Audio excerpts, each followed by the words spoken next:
Welcome to Live Daf, your online Daf Yomi Shir. Shalom Aleichem and welcome back to today's Daf, Nedarim Ayin Ches. We are holding on Ayin Zayin Amud Beis at the third line from the bottom of the Amud. Amar Rabbi Yehuda. So as we have been learning throughout the Perek, Hafaras Nedarim is what a husband will do in order to cancel his wife's neder. It is learned from the pasuk in the beginning of Parshas Matos. Veheifer es nidra. A husband has a right to nullify, to disrupt, to cancel his wife's neder. Of course, it's only going forward, so it doesn't undo the neder retroactively, which is typical to the other system called Hataras Nedarim. Hataras Nedarim is where an individual who made a neder will approach either an expert, a chacham, or three ordinary individuals and have them remove his neder. So Hataras Nedarim requires an expression of regret. The petitioner has to point to some, fact which he overlooked, a mistake, a tos, and that enables the chacham to do Hataras Nedarim, and that is learned from a different pasuk. Lo yachel devoroi, one should not make his words profane, should not violate his commitments. But others have the ability, others are enabled and empowered by the Torah to do so. They can be matir his neder. And when they do so, it is done retroactively at the source. It never happened. It is as though the neder never occurred. So Hataras Nedarim has an advantage in a sense that it's retroactive. Whereas Hafaras Nedarim does not have that same advantage, but has a different advantage over Hataras Nedarim, because in contrast to Hataras Nedarim, which requires a whole presentation of charata or a pesach of toes in order to allow the neder to fall, by a husband it's totally different. It's at his whim. If he wishes to nullify his wife's neder, it's getting in his way, go ahead and do so. So it has that mala, has that advantage. On the other hand, it is only effective going forward. It doesn't uproot the neder back from when it started.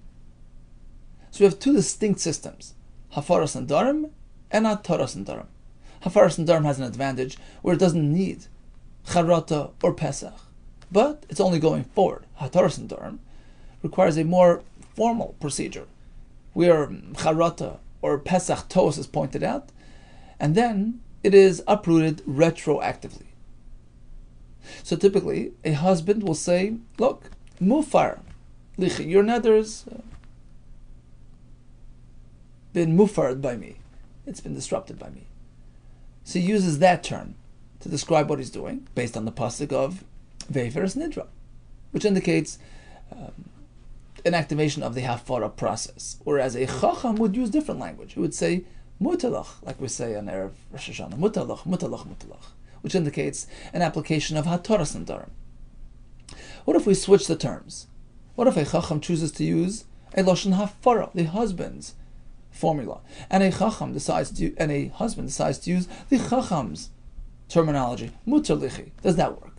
No, it does not, says the Gemara on the third line from the bottom. Amar Rabbi Yehuda, if we mix and match, if we switch the terms, it's ineffective. Chacham she'amar b'lashon baal, a chacham who chooses to use the lashon hafara, which is a husband's language, u'baal she'amar b'lashon chacham, or a husband who chooses to use the lashon mutar lach, typical for a chacham, lo yamar klum, it's totally ineffective. The sanya, as we learned in a brayso, you have to be meticulous in the way you express your heter. Zeh hadavar. The pasuk in Parshas Matos says, "Vaydavar Moshe el Roshi Matos livnei Yisrael leimar zeh hadavar ashativa Hashem." Zeh hadavar denotes absoluteness. Hachacham mater ve'in baal mater. Only a chacham can do hatara, but a husband must use lashon hafara. Why do I need a pasuk? Why would I allow a baal to use lashon hatara? Sheyachal, perhaps I can suggest as follows, by way of a kal v'chomer. Uma chacham she'ein mefer mater. If a chacham who doesn't even have the ability to do hafara, which carries its own advantages as we explained before, So he has that disadvantage. He cannot access hafara. Still, matir, he can apply haTorah. Baal shemefer, certainly a husband who has the power to do hafara with everything that comes along with it. Einudin shematir, certainly he should be able to do haTorah as well. Is that true? Talmud Loimar, that's why the pasuk rules that out. Zeh hadavar. There's an exact formula. Chacham matir, vein baal matir. HaTorah is applicable only to a chacham. A husband is not empowered to use lashon HaTorah, so if he says mutar lach, it doesn't work. Tanya Idach, we have another brayso, which comes from the other direction. Zeh hadavar, back to the pasuk in Parshas Matos. This is the way of things. What do we learn from there? Baal mefer, vein chacham mefer. Who can use lashon hafara? Only husband, not chacham. Sheyachal, I would think otherwise. Uma baal she'ein mater mefer. If a husband who cannot do haTorah can still do hafara, chacham shemater. A chacham who may do haTorah, einudin shemefer. Certainly, it leads to believe that hafara is also an option for him as well. Talmud Loimar, that's why we need a pasuk which rules that out. Zeh hadavar teaches us baal mefer vein chacham mefer. Hafara is unique to a husband and not to a chacham. So interestingly enough, it would seem from the first brayso that hafara has an advantage over haTorah. Well, a chacham, although he can't do hafara, he can still do haTorah. Certainly a husband who can do hafara, who has that ability to do hafara, which is superior to haTorah, certainly he shall be able to do haTorah, and that's why the pasuk rules that out. So it seems like we're working with the premise that hafara is better than haTorah because of its advantages, as we explained before, because hafara is a standalone system. It doesn't need to have charata and pesach. Whereas in the second brayso, we go the other way. We say, well, haTorah stands higher. Even a husband who can't do haTorah can do hafara. Certainly a chacham who can do haTorah, which is greater than hafara, of course, it lends to him being able to do hafara. And that's why the pasuk needs to come rule that out. It would seem from this brayso that the prevailing notion is that haTorah stands higher than hafara, and the reason again is because haTorah has its advantage over hafara because it works l'mafreya, something that hafara does not. Either way, we clarified the topic. Chacham is haTorah, and Baal is hafara. And the brayso continues. Ne'emar kan zeh hadavar. We have the term zeh hadavar stated over here in Parshas Matos, discussing the subject of Nedarim. V'nemar lahalona, we have the same expression elsewhere. Zeh hadavar where? B'shchutei chutz, where the Torah warns against taking a korban and doing the shchita, outside the Beis Hamikdash. So we make a gezerah shava, we connect the two contexts. Ma b'shchutei chutz, just like in the parsha of shchutei chutz, where the pasuk begins, the parsha begins with Daber el Aaron vel Bonav el Kol Bnei Yisrael, indicating that everybody in Klal Yisrael, Aaron, his kids, all of Israel included in the Isra of Shchutei Chutz. Ma b'shchutei chutz Aaron u'vanav v'Kol Yisrael, just like over there, all of Klal Yisrael is included. Av Parshas Nedarim, we bring that concept back over to us by way of this Zeh Rishava, Zeh Hadavar. Here as well, everybody's equal. Aaron u'banav v'Kol Yisrael. Now, pertaining to what? How do we apply this idea to Nedarim? We understand how it works by Shchutei Chutz. All of Klal Yisrael are warned against getting involved in Shchutei Chutz, but how do we apply that concept to Nedarim? How are we going to involve everybody in Nedarim? And the Gemara soon will explain what the point of this limud is. So that concept is brought from there to here. Umakan, and now we bring something from here to there, from Nedarim to Shchutei Chutz. Umakan Roshei Hamatis, just like by Parshas Nedarim, we have the term Roshei Hamatis, the leaders of the Shavatim. So there is some role that the leaders play in Parshas Nedarim. Aflahalan, likewise over there by the Isra of Shchutei Chutz, there's some involvement of Roshei Hamatis. Okay, that's the price. Now the Gemara will analyze these halachis. So the pasuk said, Aaron ubanov V'chol Yisrael pertains to Shchutei Chutz and pertains to Nedarim. Right?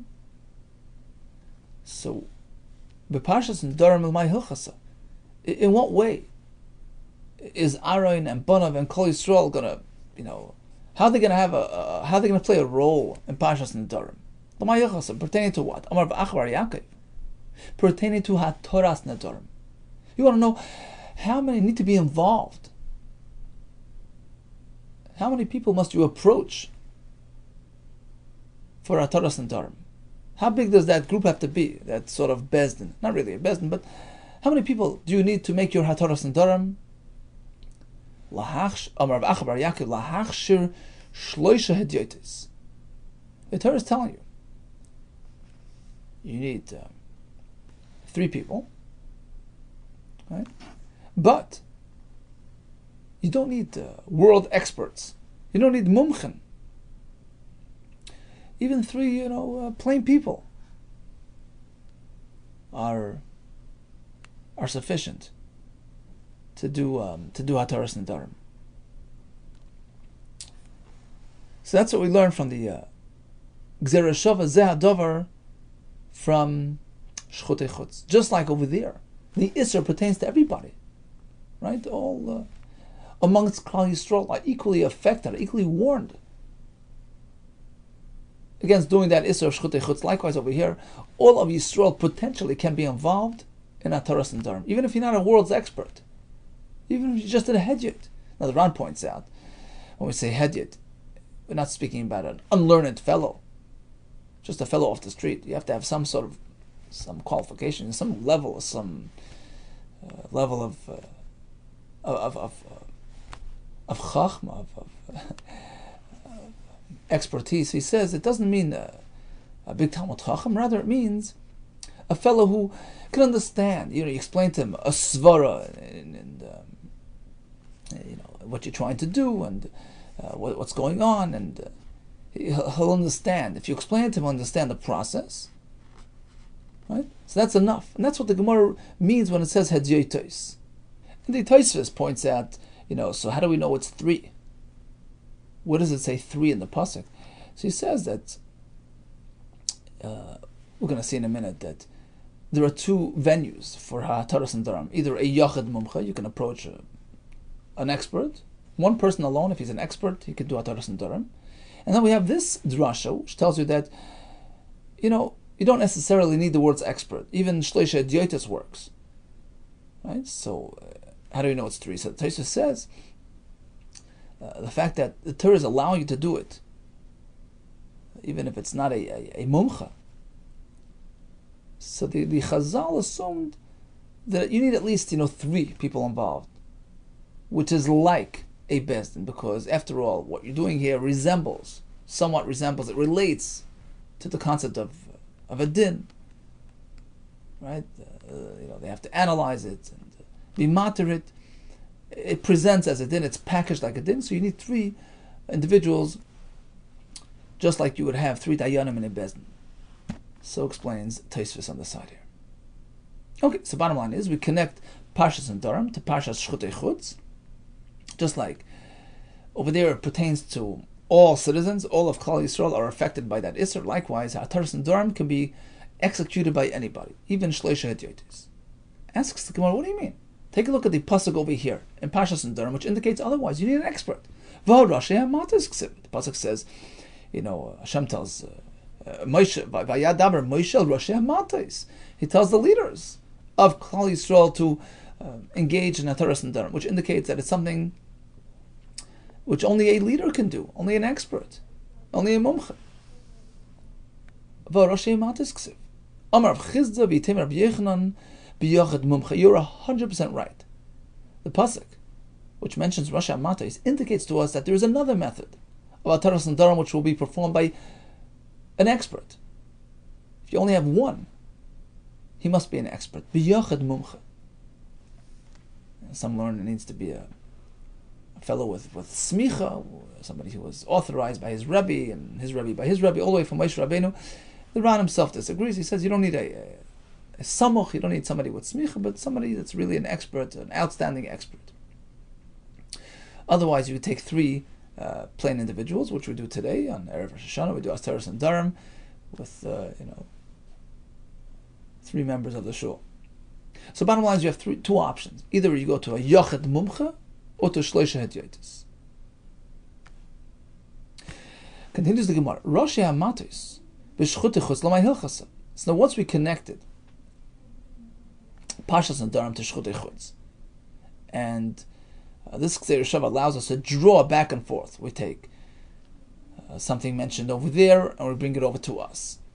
We have the Lashon Rosh HaMatos by Nedarim by us, which will now be applied to Shchutei Chutz. What's the point of having Rosh HaMatos by Shchutei Chutz? What role, what factor do the Rosh HaMatos play in Shchutei Chutz? So that's the next Gemara's kasha. Rosh HaMatos b'Shchutei Chutz L'may Hilchasa. What's the point of having leaders in the parsha of Shchutei Chutz? What role do they play there? Amar Rav Sheshes Leimar is coming to teach us an interesting concept pertaining to korbanos, which is the subject of Shchutei Chutz, taking a korban and doing the shchita outside. Rosh HaMatos have an effect on korbanos, which means like this. Suppose he wants to retract the Kedushas HaKorban, which he himself applied. He regrets, or he has some sort of toast that he comes up with. Yes, that works. We treat it like a regular neder, which can be nullified via Hataras Nedarim. Loimar, this teaches us she'esh she'ela behegdish. So even when it comes to hegdish, you can be she'el. You can retract the hegdish. And that's what we learn from the Gzeir Shava. Asks the Gemara, L'beis Shammai da Amri ein she'ela behegdish. What about Shitas Beis Shammai? That you cannot do she'ela by hegdish. Once the kedusha is applied, the korban is here, it's sort of out of your hands, even though it came about through a personal commitment, an expression of words. But once it's kaddish, it sort of takes on a life of its own. You can no longer interfere with that kedusha. So according to them, Rosh HaMatos t'chsiv b'Shchutei Chutz L'may Hilchasa. What's the point of having Rosh HaMatos in the parsha of Shchutei Chutz? Answers the Gemara, you're right. Beis Shammai less lo Gzeir Shava. According to them, we don't have this Gzeir Shava in our system. In which case, we have no kasha. If we had the Gzeir Shava, so we have to apply the element of Rosh HaMatos contained in Nedarim over to Shchutei Chutz. The question was, what purpose did that serve? But according to Beis Shammai, there is no Gzeir Shava to begin with. So we don't have Rosh HaMatos applied to Shchutei Chutz. Continues the Gemara. Zeh hadavar b'Parshas Nedarim l'may ksiv.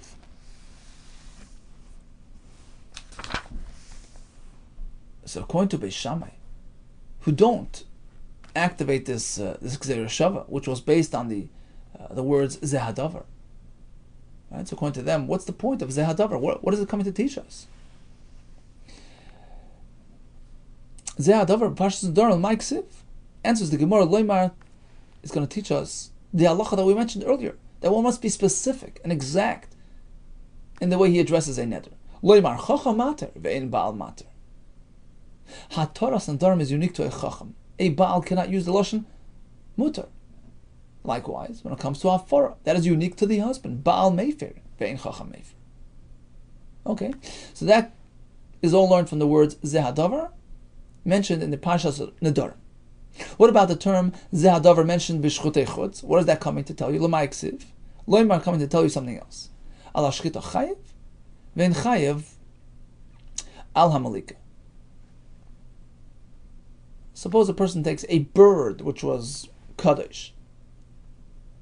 So when it was done in the Beis Hamikdash, instead of doing shchita, the traditional shchita, they would do malika, using the kohen's thumbnail to do like a sort of shchita. If he takes this bird, this korban bird, and brings it outside the Beis Hamikdash, and chooses to use the same method as they would use in the Mikdash, i.e. Melika, he's Pater. Although this process is used inside the Mikdash, but exactly that. It's unique to the Beis HaMikdash. You cannot apply that method outside the Mikdash. The only way he's chayev upon bringing a bird of kachim outside is by doing shchita. That's a chiddush. But outside the Mikdash, only shchita can trigger this isser, this chiyuv. Okay, so bottom line is, according to the first approach in the Gemara, we did have Gzera Shava. We connected Zeh HaDavar by Nedarim to Zeh HaDavar by Shchutei Chutz. We made a two-way connection. We said that Zeh HaDavar by Nedarim, which has the lashon of Rashi Hamates, will be carried over to Shchutei Chutz as well. We'll teach you that this concept of Rashi Hamates, this concept of Ataras Nedarim applies even to Korbanos. And likewise, the lashon that we have by Shchutei Chutz, Daber el Aaron el Bonav el Kol Yisrael, will be carried over to Nedarim as well to teach us that aside from the traditional way of Ataras Nedarim, which is a Yachad Mumcha, because that's what Rashi Hamates indicates, you can also have Shloisha Edyotes to be matter your neder. According to Beis Shammai, that you cannot be sheil on Hegdish, which indicates that they don't apply this Gzera Shava. So according to him, how do we know that by Ataras Nedarim, aside from using a Yachid Mumcha, which is learned from Rashi Hamates, you can also use Shloisha Edyotes? How do we know that? And that's the Gemara's next kash. Ela lebeis Shammai, lahachsher gimel edyotis min lalon. According to Beis Shammai, who don't apply this Gzera Shava, who don't draw from Shchutei Chutz to teach you that everybody can be involved in Ataras Nedarim. We don't have that source. So how do we know? You can approach three people who are not mumcha to do your Ataras Nedarim. Perhaps you need a Yachid Mumcha, as per the lashon Rashi Hamates, leaders. Minalan, how do they know this? Answer is Nafkalu Midarav Asi Bar Nas. They have another source. Siv Vaydaber Moshe Es Meyadei Hashem Al Bnei Yisrael. So Moshe Rabbeinu conveyed the details of the Yomim Tovim to Bnei Yisrael. And the pasuk continues. Va'atanya, and we learned in a brisa. Basically, the Omer, Mo'adei ne'emru. If you will take a close look at the parsha of Mo'adeis of Yomim Tovim, you will see that only Yom Tovim are mentioned over there in Pashas Emor. V'lo ne'emru Pashas Bereishis Iman. But you won't find any reference to Pashas to Shabbos Bereishis Iman. You won't find any reference to the regular, Shabbos, called Shabbos Bereishis because it's been there since day one, since day 6. You will not find a reference to Shabbos amongst the Yomim Tovim, which is actually problematic because we're going to see in a minute that if we take a close look at Parshas Emor, we will find Shabbos mentioned there. Okay, we'll leave that for next. In any case, that's his statement. Mayad Hashem Nemru, and you will not find Shabbos there. Benazar Emer, Mayadei Nemru, V'le Nemar Parshas Nedarim Yimoyim. He has another angle. Only Yom Tovim are mentioned there, and we don't find anything pertaining to Nedarim mentioned alongside Yom Tovim. Interesting, cryptic, statement. So bottom line is, according to Rabbi Yehuda, Shabbos is not mentioned alongside Yom Tovim. According to Rabbi Nazai, Nedarim aren't mentioned amongst Yom Tovim. Now, Rav Asi Bar Nosson, Kashlei Hamasnis. Rav Asi Bar Nosson, who was mentioned a minute ago, he knew about this brisa, but could not figure it out. What does this mean? He could not explain the brisa. We'll see soon what his problem was. So what did he do? He went to look for somebody who could explain it to him. Asal in Harda, look at Rav Sheshus. He approached Rav Sheshus in Harda. He went to look for him, and he didn't find him. Okay, you don't find the Chacham in one town, you go look for him in another town. Asa Basrei L'Machayza, so he looked after him, he went to find him in Machayza. Amarle, and he asked Rav Sheshes, I don't understand this price, which says, Mayad Hashem Nemru, V'lei Nemru Shabbos Bereishis Imoyer. Shabbos Bereishis is not listed amongst the Yom Tovim. What do you mean? Take a close look at Parshas Emor, you'll find Shabbos right there. V'ksiv Shabbos Imoyer. Shabbos is mentioned there. That's first kash. V'su. And on the second part of the price as well, I don't understand. We say, Mayad Hashem Nemru. When the Yom Tovim are mentioned, we have just Yom Tovim v'loy Nemra, Parshas and Nedarim Yimar. We don't find Nedarim mentioned together with Yom Tovim. What do you mean? V'misitru ksiv, it's written right on the side.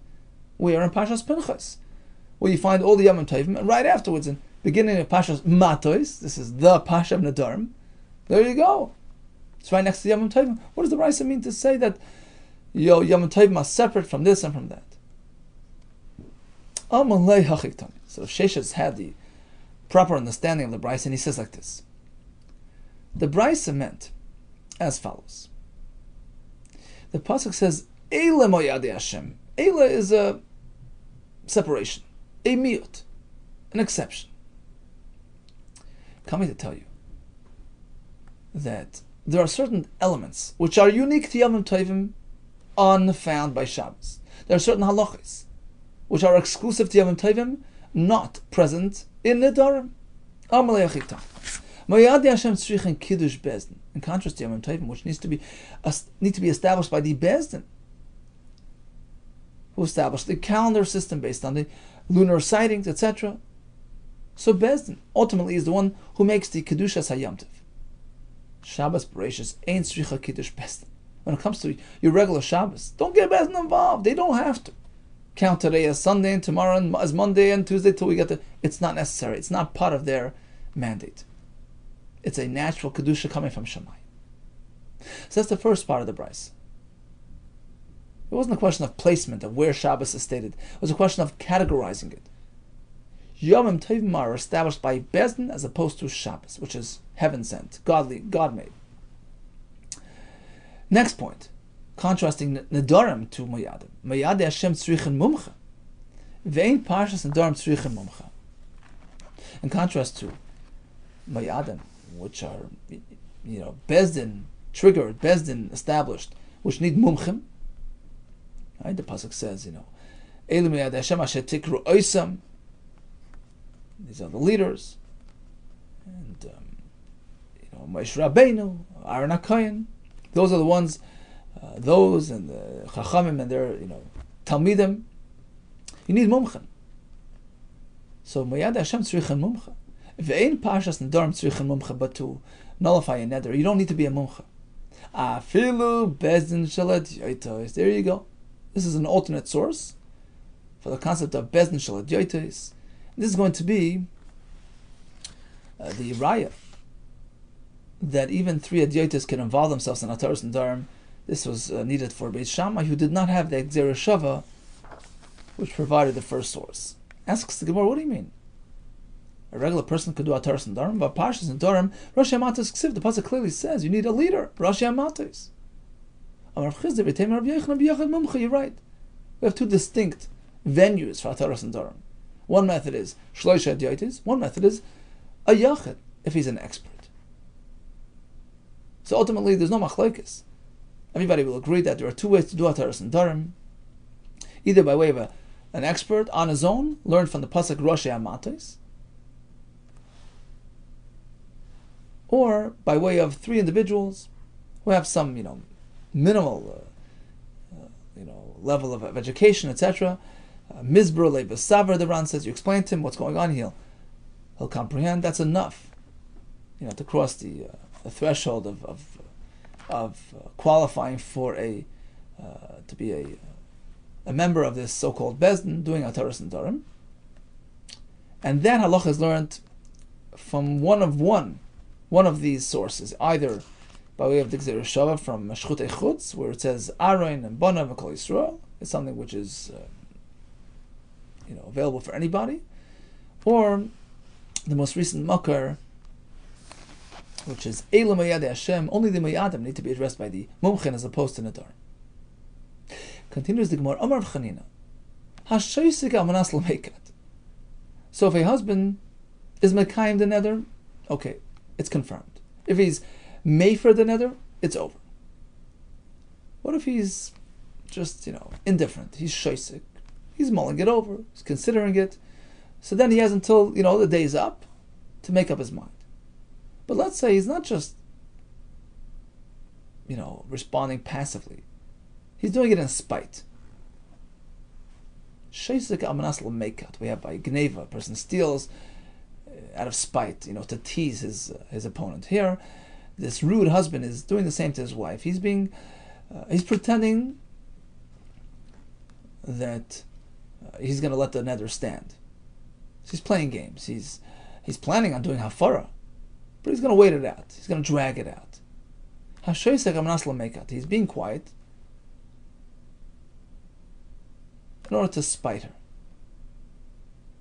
to confuse her, pretending that he's just going to let it go, but really he plans on being made for the neder. What happens now? Once the day is up, does he lose his chance? Or shall we say, being that, he was using this silence as an expression of dislike for the neder. And this is just, phase one of the process. So perhaps we consider the hafara to have begun even now, to a certain extent, which allows him to extend his window of opportunity past today. Yes, mefer afilu mekan v'ad yud yamim. He has an indefinite amount of time to go back and do hafara and Nedarim. Most of Rav, how can you say that? We had this price a couple of days ago, where we learned about the concept of nisroikna. Typically, a nara or murasas Nedarim need to be addressed by the father and the chassan. But if the husband disappears, right, so as soon as he dies, the zechus that he had carries back over to the father, provided that the husband did not do hakama. If he's making the neder, he's mekayim the neder, then it's no longer in the father's hands. But if he just, let it go, either he disrupted it or he was just, a passive onlooker, and then he passed away, father can take it over. And we say that upon husband's passing, father gets total control. In either one of these three situations, either husband never heard about the neder, so he wasn't involved, or you heard, and he remained silent, and he died on that day. So his time had not yet expired; it was still within the day, so it wasn't tantamount to a confirmation. He was just thinking it over. So it's not considered a kiyum. Or he did hafara. In these three cases, upon husband's passing, father can exercise total control. Aval shama v'kim. But suppose husband heard and was makayim. Oisha shama v'shazak umeis b'yem shel achrav. Or he heard and he remained silent, and he let the day pass without addressing it. He died the next day. That process is tantamount to hakama, and therefore ein yachal hafer. Father can no longer get involved. What does it mean he was quiet? Ma'ila b'shoisek amnas l'meikat. Let's assume his silence perhaps was with an agenda to tease, right? To spite. But it was within his plans to actually do hafara. And what does the Brisa say? Even in this case, once the day is up, it's over. It doesn't extend his allowance. It doesn't stretch the window of opportunity. Says the Gemara, no. Who says it was silence with an agenda? Perhaps. When it says that he was silent, it was indeed for the sake of just letting it stand. That was his plan. I'm leaving it alone because I don't mind that it just stands. And in that case, certainly, when the day is up, it's over. Says the Gemara, if that's the case, Hainu Oishama V'Kiyim.